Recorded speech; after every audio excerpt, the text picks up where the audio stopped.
Hello, welcome back to another video. Today is my first F1 23 video. That was it. Um, and yeah, basically this video is just going to be my initial thoughts on the game, like I think every F1 esports driver does. Um, but yeah, so straight off the bat, I'm doing this completely without a plan. So I'm just sat here in my rig, waffling basically. But everything obviously is going to be what I feel, the truth. About the game and what Cody's have what they come up with.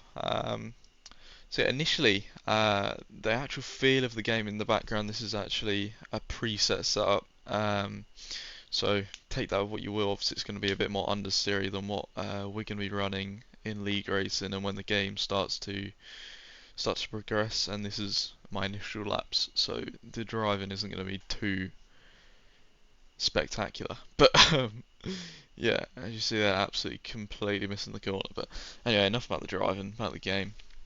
Um, so initially, the game is, if I'm being brutally honest, it is really good. Cody's has done a really good job.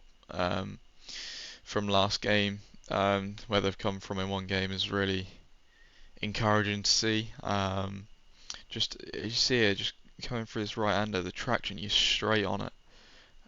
You got a lot of high speed grip. Um, so yeah, high speed grip is very, very nice. You see it straight on full throttle, and just being able to just lean on the car more basically. It's very nice, a nice feeling. Um, Low speed grip, you see a little bit of a slide. I took too much speed in, so the car just slid wide, and obviously losing time. So that's another thing. Sliding might be a bit of I don't know, a factor around potentially some corners, like turn 10 in Bahrain here, as we're going to come up to it in a couple seconds, as that is the most terrible braking I've ever seen.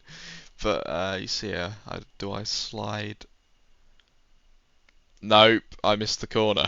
Um, but yeah, sliding potentially around a couple corners could be the way, but it's nothing ridiculous like you've seen in some of the past games um, where you're just going to be sliding around every corner, completely opposite lock. But yeah, it's not going to be a big issue. So yeah, they've done a really good job on that. Rear locking from last game, obviously with sliding, you can definitely rear lock the rear tyres up.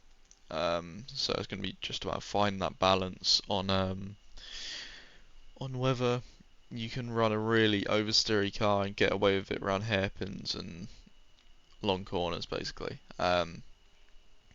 Setups, as everyone knows, there's a big difference. There's about 40 clicks in the suspension, 20 clicks on the roll bars, and 50 clicks, I want to say, on the ride height, with keeping the normal 0 to 50 on the front and rear wings. So yeah, I don't know if people think that's a good or bad thing. Who knows? But yeah, I guess it is a good thing, giving more variety to the setup. Hopefully, more metas and more driving styles that you can suit to your driving, rather than last game I felt you had to run as a low setup, wing setup as possible, um, which basically just created the car to be understeery as hell. So this game it looks like they've really ramped it up and just allowing you to use more than just one meta setup. Um, as I don't really think there's going to be a meta in this game. Potentially, I might be wrong, but just with all the different variety you can use, there's going to be a lot of different setup, um, work, and just overall testing that you're going to be able to do in front of your league races and whatever races you're doing.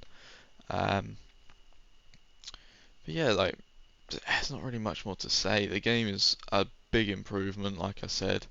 You see it just this is a like I said at the start a preset setup, and you see it. Yes, it is a bit understeery on the preset, I know, but um, yeah, this is on preset 4, so it is gonna be a bit. It's more of the top end speed setup, so yeah, it's gonna be quite understeery, which understandably. But once we start dialing in setups, dialing in the driving, I can really see this being a really good game.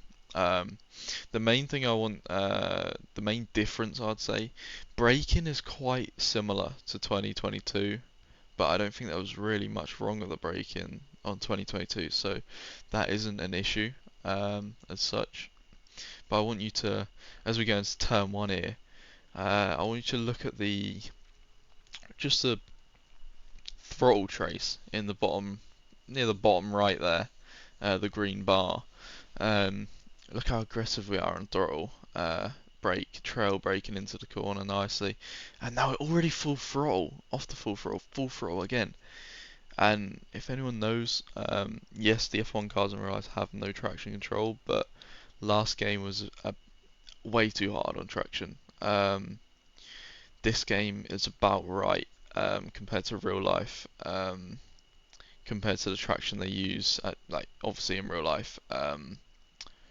So yeah, that's obviously a massive improvement. The codes have done, like I said again, they have done a really good job in my opinion with this game.